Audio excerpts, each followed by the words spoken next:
Grammar में एक topic आता है जेरेंट, जिसे कि जो कि वर्बल नाउन की तरह होता है, एक एक्टिविटी को शो करता है और ये आईएनजी फॉर्म ऑफ वर्ब होती है। लेकिन स्टूडेंट जो कंफ्यूज होते हैं वो इस पॉइंट में होते हैं कि आईएनजी फॉर्म तो अगर मैं कहूँ तो फिर जैसे शी इज़ गोइंग, अब ये गोइंग भी क्या जेरेंट है। आप अक्सर लोग इसको आईएनजी वो समझते हैं जिधर भी आईएनजी आ रहा है वो जेरेंट है, लेकिन ऐसा नहीं होता।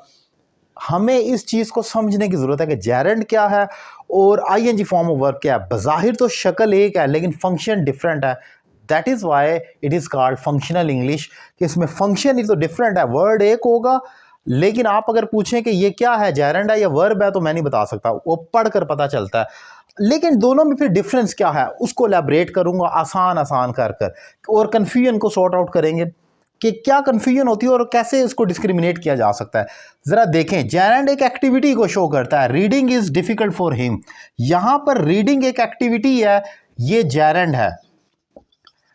अब ये आईएनजी के साथ रीड प्लस आईएनजी है तो वर्ब बज़ाहिर अगर देखा जाए, किसी से पूछे रीड क्या है तो वो वर्ब है। रीड, रेड सेकंड फॉर्म उसकी थर्ड होती है और रीडिंग फोर्थ फॉर्म है।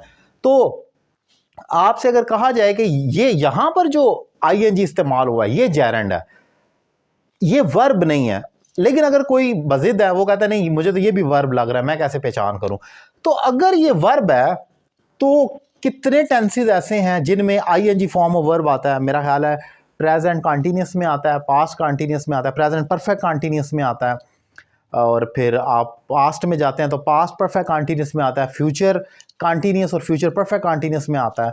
आप देखते हैं कि जहाँ पर he is going, he has been going, he will be going, he had been going, मतलब आप अगर देखें तो आप अब जो पॉइंट है इन तमाम टेंसेस में आईएनजी, पैसिव में तो होती थर्ड फॉर्म है ना, तो जो आईएनजी फॉर्म ऑफ वर्ब आ रही होती है वो इन टेंसेस में मेनली आती है। और फिर आप अगर मॉडल वर्ब में चले जाएं तो वुड बी, कुड बी के साथ भी आईएनजी आ सकता है। लेकिन अब जरा ये एग्जांपल ज़हन में रखकर देखें, जितने भी टेंसेस होते हैं आपको लगता है कि ये वर्ब है, तो ये जो एग्जांपल्स मैंने दिए जिनमें वर्ब के तौर पर आईएनजी आ रहा होता है उनमें कोई ना कोई हेल्पिंग वर्ब तो लाजमी होता है। जैसे ही इज गोइंग, इज के साथ गोइंग आएगा।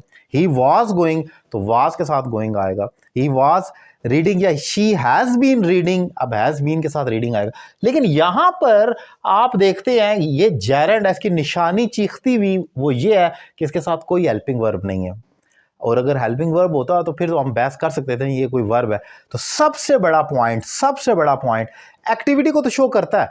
लेकिन अगर आप बिल्कुल कहेंगे मैं नाबीना हूं इंग्लिश में, मुझे तो समझ ही नहीं आती, तो फिर देख लें अगर ये वर्ब है तो फिर कोई हेल्पिंग वर्ब भी तो होना चाहिए, तो आपको वो नजर नहीं आएगा, तो ये जेरेंट है। सेकंड, जितने भी आईएनजी फॉर्म है, मैंने आपको टेंसेस के नाम गिनवा दिए जहां वर्ब के तौर पर आईएनजी आ रहा होता है, तो वो कोई ना कोई टेंस होता है। अब reading is difficult for him, ये कौन सा टेंस है जिसमें आईएनजी आ रहा है? तो ये उनमें से टेंसेस में से आपको कोई भी नहीं मिलेगा जहां पर आईएनजी आता है। जैसे मैंने गिनवाया present continuous, present perfect continuous, और इस तरह पास्ट कंटीन्यूअस, पास्ट परफेक्ट। तो कंटीन्यूअस जिसमें भी कंटीन्यूअस नाम है ना वो उसमें आईएनजी आता है। लेकिन अब यहां तो कोई भी कंटीन्यूअस नहीं आ रहा, तो फिर क्यों रीडिंग आ गया? ये जेरेंट है, एक्टिविटी है।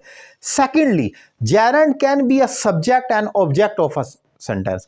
ये देखें, रीडिंग जो है ये एज अ सब्जेक्ट, ये फिक्रे के आगाज में स्टार्ट हुआ है, तो ऐसा तो कोई भी टेंस है ही नहीं जहां पर आप वर्ब को फिक्रे के स्टार्ट में रख लें, सिवाय एक इंपेरेटिव सेंटेंस के जो बिल्कुल डिफरेंट है। Open the door, write a letter, वो तो डिफरेंट केस है, वो भी वर्ब की फर्स्ट फॉर्म आती है, आईएनजी तो नहीं आती। तो यहां पर आईएनजी क्यों आ गया स्टार्ट में? क्योंकि ये सब्जेक्ट के तौर पर इस्तेमाल हुआ और ये जेरेंट है, ये एक एक्टिविटी को शो कर रहा है। सो आपने देखा कि इसको बहुत आसानी से डिस्क्रिमिनेट किया जा सकता है। मैंने 2-3 पॉइंट्स गिनवाए, आपने वहां देखा। अब जरा देखें, ही इज रीडिंग, यहां पर रीडिंग को देखें, एक्टिविटी है, ही इज रीडिंग न्यूज़पेपर। अब यहां पर आप देखें कि रीडिंग आया है और उसके साथ ये हेल्पिंग वर्ब आया है इसकी मदद करने के लिए। तो helping verb is equal to ये साथ का वर्ब है, तो ये आपका वर्ब है। आईएनजी इसमें भी, आईएनजी इसमें भी है, लेकिन ये जेरेंट है वर्बल नाउन के तौर पर, और ये आपका ये नाउन है, आप इसको वर्ब, जेरेंट नाउन होता है और ये आपका वर्ब है, और ये पता लग रहा है हेल्पिंग वर्ब के साथ है। फिर देखें, they are going for camping. अब ये प्रेजेंट कंटीन्यूअस टेंस है, इसमें आईएनजी तो आया है लेकिन आपका वर्ब तो ये है, दे आर गोइंग। यहां तक आपका टेंस पूरा हो चुका है, वो जा रहे हैं। फॉर के बाद हमेशा जेरेंट आता है, फॉर कैंपिंग, कैंपिंग के लिए, तो ये आपका जेरेंड है आगे। फिर शी कीप्स ऑन लाइंग, अब कीप्स ऑन के साथ, अब ये प्रेजेंट का टेंस है, वो बोलती रहती है, ये प्रेजेंट सिंपल के तौर पर है, लेकिन उसके साथ जो आईएनजी का स्ट्रक्चर आया जेरेंड, ये आपका जेरेंड है आईएनजी के साथ। क्यों?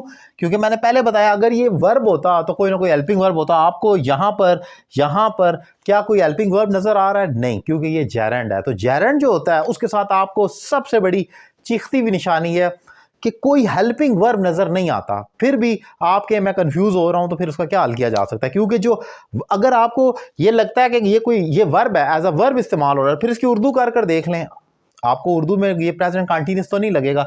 Reading is difficult for him, पढ़ना उसके लिए मुश्किल है। जेरेंड की आम तौर पर उर्दू में आइडेंटिटी, ये उर्दू वाला वैसे जो है ना काम ठीक नहीं है, ये गलत हो जाता है कई जगह, लेकिन मैं समझा रहा हूं। उर्दू में आम तौर पर ना का लफ्ज आता है। पढ़ना, लिखना, दौड़ना, खाना पकाना उसे पसंद है, शी लाइक्स कुकिंग, तो उसमें ना का लफ्ज आता है, लेकिन ये हमेशा नहीं होता। ये मैं वैसे ही एक देसी ट्रिक आपको बता रहा हूं। सो ये एक इंपॉर्टेंट डिफरेंस है जेरेंड और वर्ब के दरमियान। बज़ाहिर नेकेड आई से दोनों सेम लगते हैं, आईएनजी, लेकिन फंक्शन में फ़र्क है। मैंने आसान करके डिफाइन किया।